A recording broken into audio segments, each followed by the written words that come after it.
கர்த்தருடைய பரிசுத்த நாமத்துக்கு ஸ்தோத்திரம்.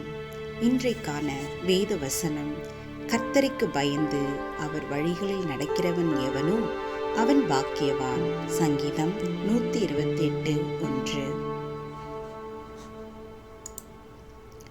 தேவனுடைய வார்த்தையாகிய வேதாகமத்திலிருந்து இன்றைக்கு ஒரு கதையை நான் உங்களுடன் பகிர்ந்து கொள்ள ஆசைப்படுகிறேன். காயின் ஆபேல். ஆதியாகம் 4ஆம் அதிகாரம் 1-15வது வசனம்.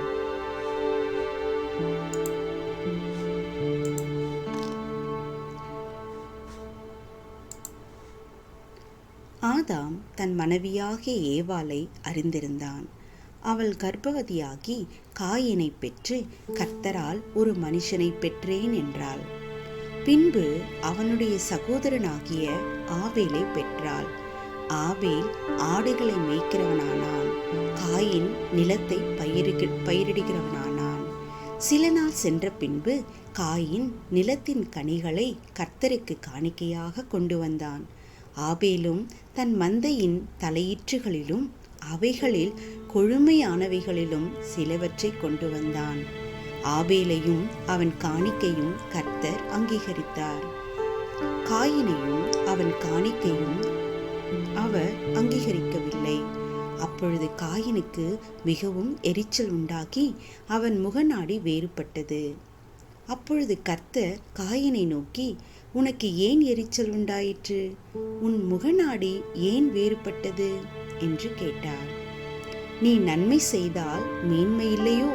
நீ நன்மை செய்யாதிருந்தால் பாவம் வாசற்படியில் படுத்திருக்கும். அவன் ஆசை உன்னை பற்றி இருக்கும். நீ அவனை ஆண்டு கொள்வாய் என்றார். காயின் தன் சகோதரனாகிய ஆபேலோடு பேசினான். அவர்கள் வயல்வெளியில் இருக்கும் சமயத்தில் காயின் தன் சகோதரனாகிய ஆபேலுக்கு விரோதமாய் எழும்பி அவனை கொலை செய்தான். கர்த்தர் காயினை நோக்கி, உன் சகோதரனாகிய ஆபேல் எங்கே என்றார். அதற்கு அவன், நான் அறியேன், என் சகோதரனுக்கு நான் காவலாளியோ என்றார். அதற்கு அவர், என்ன செய்தார்? உன் சகோதரனுடைய இரத்தத்தின் சத்தம் பூமியிலிருந்து என்னை நோக்கி கூப்பிடுகிறது. இப்பொழுது உன் சகோதரனுடைய இரத்தத்தை உன் கையிலே வாங்கிக் கொள்ள தன் வாயை திறந்த இந்த பூமியில் நீ சபிக்கப்பட்டிருப்பாய். நீ நிலத்தை பயிரிடும்போது அது தன் பலனை இனி உனக்கு கூடாது. நீ பூமியில் நிலையற்று அலைகிறவனாயிருப்பாய் என்றார். அப்பொழுது காயின் கர்த்தரை நோக்கி, எனக்கு இட்ட தண்டனை என்னால் சகிக்க முடியாது. இன்று என்னை இந்த தேசத்திலிருந்து துரத்தி விடுகிறீர்.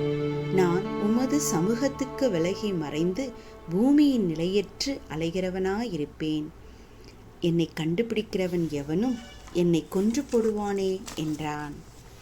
அப்பொழுது கர்த்தர் அவனை நோக்கி, காயினை கொல்லுகிற எவன் மேலும் 7 பழி சுமரும் என்று சொல்லி, காயினை கண்டுபிடிக்கிறவன் எவனும் அவனை கொன்று போடாத படிக்கு கர்த்தர் அவன் மேல் ஒரு அடையாளத்தை போட்டார்.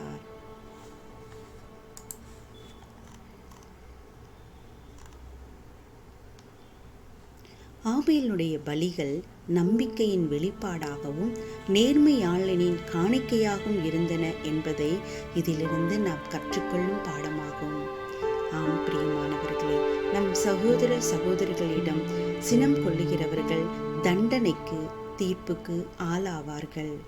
நீங்கள் உங்கள் காணிக்கையை பலிபீடத்தில் செலுத்த வரும்பொழுது உங்கள் சகோதர சகோதரிகள் எவருக்கும் உங்கள் மேல் ஏதோ கசப்பு உண்டென அங்கே நினைவுற்றால் அங்கேயே பலிபீடத்தின் முன் உங்கள் காணிக்கைகளை வைத்துவிட்டு முதலில் போய் அவர்களிடம் நல்லுறவு ஏற்படுத்திக் கொள்ளுங்கள். பின்பு வந்து உங்கள் காணிக்கையை செலுத்துங்கள் என்கிறார் இயேசு. காயின் ஆபேல் வாழ்க்கையே பல விஷயங்களை நமக்கு கற்றுத்தருகிறது.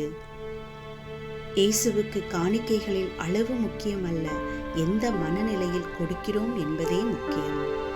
நாம் அங்கீகரிக்கப்படாவிட்டால் நமது காணிக்கை அங்கீகரிக்கப்படுவதில்லை. எனவே ஒரு நேர்மையான வாழ்க்கை வாழ வேண்டியது அவசியம். சகோதரன் மீது சினம் கொள்ளுகிறவர்கள் யாவரும் பாவத்தை செய்கிறார்கள். சகோதரனோட பிணக்கு இருந்தால் அதை நாமாகவே முன் சென்று சரி செய்ய வேண்டும். இயேசுவின் கண்களை விட்டு நமது பாவத்தை மறைப்பது என்பது தரைக்குள் தலையை புதைத்து வைத்துவிட்டு தப்பித்து விட்டதாய் நினைக்கும் தீக்கோழியை போன்றதாகும். முதன்மையானவற்றையே இயேசுவுக்கு படைக்க வேண்டும். ஆபேல் தனக்கு ரொம்பவும் பிடித்த உயர்வானவற்றையே இயேசுவுக்கு கொடுத்தான். சிறந்தவற்றையே இயேசுவுக்கு விருப்பத்துடன் கொடுப்பது நம்மளுடைய ஆன்மீகத்தின் அடையாளம். பாவம் செய்யும் மனிதன் இயேசுவுக்கு ஆனந்தம் கொடுப்பதில்லை, கொள்ளுவதும் இல்லை. காயினின் முகம் வாடிப்போய் இருந்தது. பாவத்தை விளக்கும் போதே உண்மையான ஆனந்தம் வந்து சேரும். அடுத்தவருடைய வெற்றியோ அங்கீகாரமோ நமக்கு எரிச்சலையும் கோபத்தையும் கொடுக்கக்கூடாது. குறிப்பாக நம்மை விட இளையவர்கள் சிறந்து விளங்கினால் பகையுணர்வு கொள்ளாமல் இருக்க வேண்டும். பாவம் என்பது நமது வாசற்படியில் படுத்திருக்கும். அதை அடக்கி ஆளாவிட்டால் எந்த வேளையிலும் அது வீட்டுக்குள் நுழைந்து அதிகாரத்தை கைப்பற்றிவிடும். ஆபேல் தனது சகோதரன் அழைத்த போது எந்த சந்தேகமும் படாமல் அவனுடன் சென்றான். அத்தகைய தூய்மையான சந்தேகமற்ற மனதை இயேசு விரும்புகிறார். நேர்மையானவனுக்கு எதிராய் கையை உயர்த்துகையில் இயேசுவின் சினம் நம்மீது திரும்புகிறது. இந்த சிந்தனைகளை மனதில் நிறுத்துவோமாக. அதற்காக இன்று நாம் ஜெபிப்போமா? அன்பின் பரலோக தகப்பனே, இதோ இந்த வேலைக்காக ஸ்தோத்திரம். ஆண்டவரே, கர்த்தருக்கு பயந்து அவர் வழிகளில் நடக்கிறவன் எவனோ அவன் பாக்கியவான் என்று சங்கீதம் 128:1 சொல்லுகிறபடி உமக்கு பயந்து நடக்கிறவர்களாக, உம்முடைய வார்த்தைக்கு கீழ்ப்படிந்து நடக்கிறவர்களாக, எங்கள் சகோதர சகோதரிகளை நாங்கள் நேசிக்கிற ஆண்டவரே பிள்ளைகளாக குடும்பமாக இருக்க எங்களுக்கு உதவி செய்யுங்கப்பா.